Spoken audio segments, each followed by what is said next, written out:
तर मीडिया समोर येत नाही म्हणजे काहीतरी लपवाछपवी सुरू आहे असं नाही, अशा शब्दात अजित पवारांनी विरोधकांच्या आरोपांना स्पष्ट उत्तर दिलंय। आधी अल्पवयीन मुलाला सोडलं पण त्यानंतर त्यावर कारवाई झाली असंही अजित पवारांनी म्हटलं। अल्पवयीन मुलासह वडील आणि आजोबांवर कारवाई करण्यात आल्याचंही अजित पवार म्हणाले।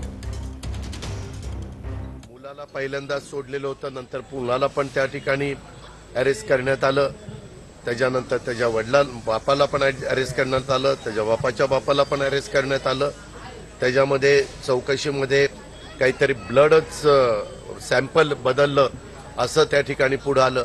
त्याच्याबद्दल पण ब्लड सॅम्पल बदललं तर मग ब्लड कुणाचं होतं, काय होतं, या संदर्भामध्ये मला मीडियाला आणि मीडियाच्या माध्यमातून तमाम महाराष्ट्रातल्या जनतेला आणि तमाम पुणेकरांना सांगायचं आहे की आम्ही सारखे कॅमेऱ्याच्या समोर येत नाही, म्हणजे ह्याच्यामध्ये काहीतरी कुणाला तरी लपवाछपवी करायचं काम चाललं तर हे अजिबात नाही।